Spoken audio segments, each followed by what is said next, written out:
नमस्कार दोस्तों, आपका हमारे इस YouTube चैनल राधा टेल्स में स्वागत है। दोस्तों, आज हम आपको बताने जा रहे हैं राजस्थान में स्थित लोहारगल धाम के बारे में, जहां पर पांडवों ने अपने अस्त्र शस्त्र गलाए थे। राजस्थान के शेखावटी इलाके के झुंझुनू जिले से 70 किलोमीटर दूर अरावली पर्वत की घाटी में बसे उदयपुर बाटी कस्बे से करीब 10 किलोमीटर की दूरी पर स्थित है लोहारगल धाम, जिसका अर्थ होता है जहां लोहा गल जाए। यह राजस्थान का पुष्कर के बाद दूसरा सबसे बड़ा तीर्थ है। इस तीर्थ का संबंध पांडवों, भगवान परशुराम, भगवान सूर्य और भगवान विष्णु से है। महाभारत का युद्ध समाप्त हो चुका था, लेकिन जीत के बाद भी पांडव अपने परिजनों की हत्या के पाप से चिंतित थे। लाखों लोगों के पाप का दर्द देखकर श्री कृष्ण ने उन्हें बताया कि जिस तीर्थ स्थल के तालाब में तुम्हारे हथियार पानी में गल जाएंगे, वहीं तुम्हारा मनोरथ पूर्ण होगा।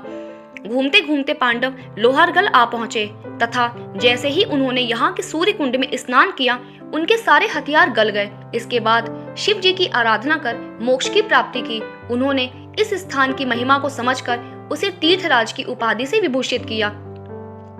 यहाँ प्राचीन काल से निर्मित सूर्य मंदिर लोगों के आकर्षण का केंद्र बना हुआ है। इसके पीछे भी एक अनोखी कथा प्रचलित है। प्राचीन काल में काशी में सूर्यभान नामक राजा हुए थे, जिन्हें वृद्धावस्था में अपंग लड़की के रूप में एक संतान हुई।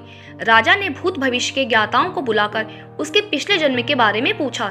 तब विद्वानों ने बताया कि पूर्व के जन्म में वह लड़की मरकटी अर्थात बंदरिया थी, जो शिकारी के हाथों मारी गई थी। शिकारी उस मृत बंदरिया को एक बरगद के पेड़ पर लटकाकर चला गया। क्योंकि बंदरिया का मांस अभक्ष्य होता है, हवा और धूप के कारण वह सूख कर लोहारगल धाम के जल कुंड में गिर गई, किंतु उसका एक हाथ पेड़ पर रह गया। बाकी शरीर पवित्र जल में गिरने से वह कन्या के रूप में आपके यहाँ उत्पन्न हुई है।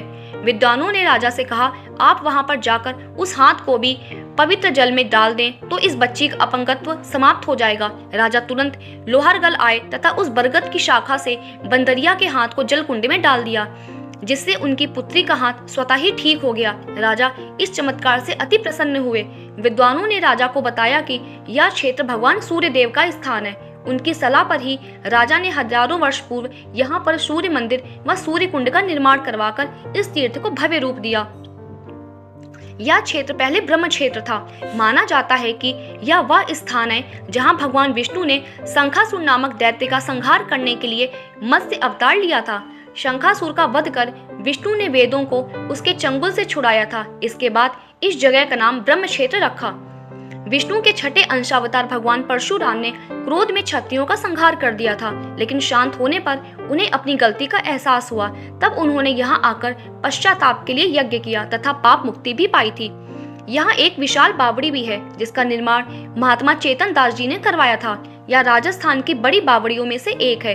पहाड़ी पर सूर्य मंदिर के साथ ही वनखंडी जी का मंदिर है। कुंड के पास ही प्राचीन शिव मंदिर, हनुमान मंदिर तथा पांडव गुफा स्थित है। इनके अलावा 400 सीढ़ियां चढ़ने पर मालकेतु जी के दर्शन किए जा सकते हैं। श्रावण मास में भक्तजन यहाँ के सूर्य कुंड से जल भरकर कावड़ उठाते हैं। यहाँ प्रतिवर्ष माघ मास की सप्तमी को सूर्य सप्तमी महोत्सव मनाया जाता है, जिसमें सूर्य नारायण की शोभा यात्रा के अलावा सत्संग प्रवचन के साथ विशाल भंडारे का आयोजन किया जाता है। भाद्रपद मास में श्री कृष्ण जन्माष्टमी से अमावस्या तक प्रत्येक वर्ष लोहारगल के पहाड़ों में हजारों लाखों नर नारी 24 कोस की पैदल परिक्रमा करते हैं, जो मालकेतु बाबा की 24 कोसी परिक्रमा के नाम से प्रसिद्ध है। पुराणों में परिक्रमा का महत्व अनंत फलदायी बताया है। अब यह परिक्रमा और ज्यादा प्रासंगिक है। हरा भरा वातावरण, औषधि गुणों से लबरेज पेड़ पौधों से आती शुद्ध ताजा हवा और ट्रेकिंग का आनंद यहाँ पे है। और फिर खुशहाली की कामना से अनुष्ठान तो है ही। अमावस्या के दिन सूर्य कुंड में पवित्र स्थान के साथ यह परिक्रमा विधिवत संपन्न होती है। दोस्तों, उम्मीद करती हूँ आपको ये वीडियो पसंद आया होगा। अगर वीडियो पसंद आया है तो वीडियो को लाइक करिए, अपने दोस्तों के साथ शेयर करिए और इस चैनल को सब्सक्राइब करिए। और आप सभी का वीडियो के अंत तक बने रहने के लिए बहुत बहुत धन्यवाद।